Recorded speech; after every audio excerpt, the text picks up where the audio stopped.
Chapter 25. And Samuel died, and all the Israelites were gathered together, and lamented him, and buried him in his house at Ramah. And David arose, and went down to the wilderness of Paran. And there was a man in Maon, whose possessions were in Carmel. And the man was very great, and he had 3,000 sheep and 1,000 goats, and he was shearing his sheep in Carmel. Now the name of the man was Nabal, and the name of his wife Abigail, and she was a woman of good understanding, and of a beautiful countenance. But the man was churlish and evil in his doings, and he was of the house of Caleb. And David heard in the wilderness that Nabal did shear his sheep. And David sent out 10 young men. And David said unto the young men, Get you up to Carmel, and go to Nabal, and greet him in my name. And thus shall ye say to him that liveth in prosperity, Peace be both to thee, and peace be to thine house, and peace be unto all that thou hast. And now I have heard that thou hast shearers. Now thy shepherds which were with us, we hurt them not, neither was there aught missing unto them all the while they were in Carmel. Ask thy young men, and they will show thee. Wherefore let the young men find favor in thine eyes. For we come in a good day. Give, I pray thee, whatsoever cometh to thine hand unto thy servants and to thy son David. And when David's young men came, they spake to Nabal according to all those words in the name of David, and ceased. And Nabal answered David's servants and said, Who is David, and who is the son of Jesse? There be many servants nowadays that break away, every man from his master. Shall I then take my bread and my water and my flesh that I have killed from my shearers, and give it unto men whom I know not whence they be? So David's young men turned their way, and went again, and came, and told him all those sayings. And David said unto his men, Gird ye on every man his sword. And they girded on every man his sword, and David also girded on his sword. And there went up after David about 400 men, and 200 abode by the stuff. But one of the young men told Abigail, Nabal's wife, saying, Behold, David sent messengers out of the wilderness to salute our master, and he railed on them. But the men were very good unto us, and we were not hurt, neither missed we anything, as long as we were conversant with them when we were in the fields. They were a wall unto us both by night and day, all the while we were with them keeping the sheep. Now therefore know and consider what thou wilt do, for evil is determined against our master and against all his household. For he is such a son of Belial that a man cannot speak to him. Then Abigail made haste and took 200 loaves and 2 bottles of wine, and 5 sheep ready dressed, and 5 measures of parched corn, and 100 clusters of raisins, and 200 cakes of figs, and laid them on asses. And she said unto her servants, Go on before me, behold, I come after you. But she told not her husband Nabal. And it was so, as she rode on the ass, that she came down by the covert of the hill, and behold, David and his men came down against her, and she met them. Now David had said, Surely in vain have I kept all that this fellow hath in the wilderness, so that nothing was missed of all that pertained unto him, and he hath requited me evil for good. So and more also do God unto the enemies of David, if I leave of all that pertain to him by the morning light any that pisseth against the wall. And when Abigail saw David, she hasted and lighted off the ass, and fell before David on her face, and bowed herself to the ground, and fell at his feet, and said, Upon me, my lord, upon me let this iniquity be, and let thine handmaid, I pray thee, speak in thine audience, and hear the words of thine handmaid. Let not my lord, I pray thee, regard this man of Belial, even Nabal, for as his name is, so is he. Nabal is his name, and folly is with him. But I thine handmaid saw not the young men of my lord whom thou didst send. Now therefore, my lord, as the Lord liveth, and as thy soul liveth, seeing the Lord hath withholden thee from coming to shed blood, and from avenging thyself with thine own hand, now let thine enemies, and they that seek evil to my lord, be as Nabal. And now this blessing which thine handmaid hath brought unto my lord, let it even be given unto the young men that follow my lord. I pray thee, forgive the trespass of thine handmaid, for the Lord will surely make my lord a sure house, because my lord fighteth the battles of the Lord, and evil hath not been found in thee all thy days. Yet a man is risen to pursue thee, and to seek thy soul. But the soul of my Lord shall be bound in the bundle of life with the Lord thy God. And the souls of thine enemies, them shall he sling out as out of the middle of a sling.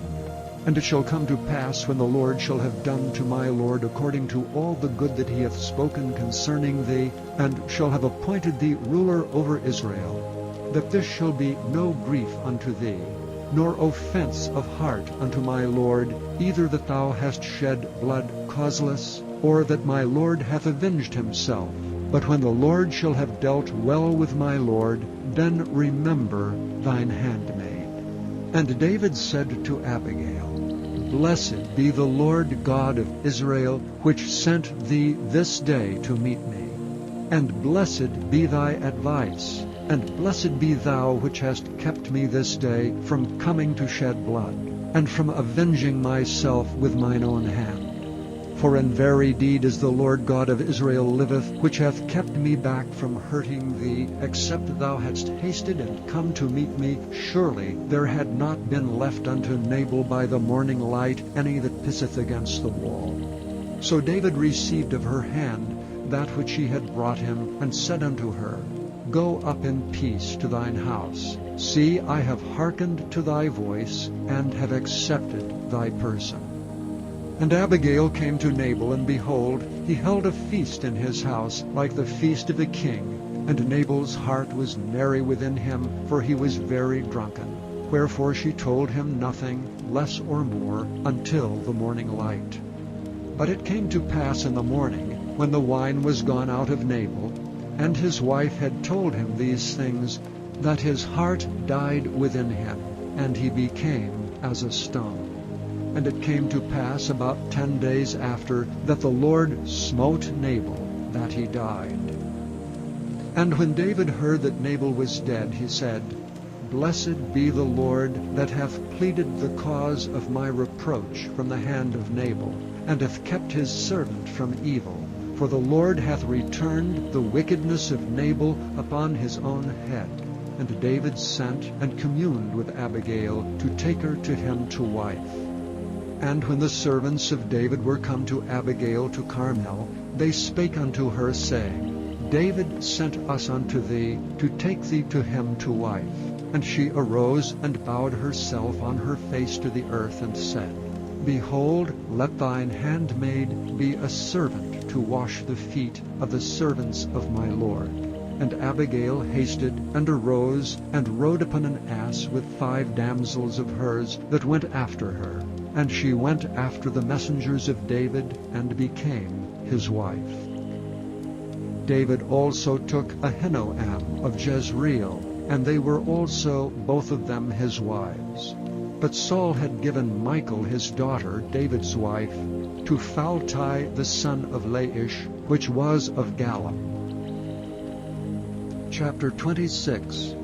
And the Ziphites came unto Saul to Gibeah, saying, Doth not David hide himself in the hill of Hachilah, which is before Jeshimon? Then Saul arose and went down to the wilderness of Ziph, having 3,000 chosen men of Israel with him, to seek David in the wilderness of Ziph. And Saul pitched in the hill of Hachilah, which is before Jeshimon, by the way. But David abode in the wilderness. And he saw that Saul came after him into the wilderness. David therefore sent out spies, and understood that Saul was come in very deed. And David arose and came to the place where Saul had pitched. And David beheld the place where Saul lay, and Abner the son of Ner, the captain of his host. And Saul lay in the trench, and the people pitched round about him. Then answered David and said to Ahimelech the Hittite, and to Abishai, the son of Zeruiah, brother to Joab, saying, Who will go down with me to Saul to the camp? And Abishai said, I will go down with thee. So David and Abishai came to the people by night, and behold, Saul lay sleeping within the trench, and his spear stuck in the ground at his bolster. But Abner and the people lay round about him. Then said Abishai to David, God hath delivered thine enemy into thine hand this day. Now therefore let me smite him, I pray thee, with the spear, even to the earth at once, and I will not smite him the second time. And David said to Abishai, Destroy him not, for who can stretch forth his hand against the Lord's anointed and be guiltless? David said furthermore, As the Lord liveth, the Lord shall smite him, or his day shall come to die, or he shall descend into battle and perish. The Lord forbid that I should stretch forth mine hand against the Lord's anointed. But I pray thee, take thou now the spear that is at his bolster, and the cruse of water, and let us go. So David took the spear and the cruse of water from Saul's bolster, and they gat them away, and no man saw it, nor knew it, neither awakened. For they were all asleep, because a deep sleep from the Lord was fallen upon them. Then David went over to the other side, and stood on the top of an hill afar off, a great space being between them. And David cried to the people, and to Abner the son of Ner, saying, Answerest thou not, Abner? Then Abner answered and said, Who art thou that criest to the king? And David said to Abner, Art thou not a valiant man? And who is like thee in Israel? Wherefore then hast thou not kept thy lord the king? For there came out one of the people in to destroy the king thy lord. This thing is not good that thou hast done. As the Lord liveth, ye are worthy to die, because ye have not kept your master the Lord's anointed. And now see where the king's spear is, and the cruse of water that was at his bolster. And Saul knew David's voice, and said, Is this thy voice, my son David? And David said, It is my voice, my lord, O king. And he said, Wherefore doth my lord thus pursue after his servant? For what have I done, or what evil is in mine hand? Now therefore I pray thee, let my lord the king hear the words of his servant. If the Lord have stirred thee up against me, let him accept an offering. But if they be the children of men, cursed be they before the Lord, for they have driven me out this day from abiding in the inheritance of the Lord, saying, Go, serve other gods. Now therefore let not my blood fall to the earth before the face of the Lord. For the king of Israel is come out to seek a flea, as when one doth hunt a partridge in the mountains. Then said Saul, I have sinned. Return, my son David, for I will no more do thee harm, because my soul was precious in thine eyes this day. Behold, I have played the fool, and have erred exceedingly. And David answered and said, Behold the king's spear, and let one of the young men come over and fetch it. The Lord render to every man his righteousness and his faithfulness. For the Lord delivered thee into my hand today, but I would not stretch forth mine hand against the Lord's anointed. And behold, as thy life was much set by this day in mine eyes, so let my life be much set by in the eyes of the Lord. And let him deliver me out of all tribulation. Then Saul said to David, Blessed be thou, my son David. Thou shalt both do great things, and also shalt still prevail. So David went on his way, and Saul returned to his place.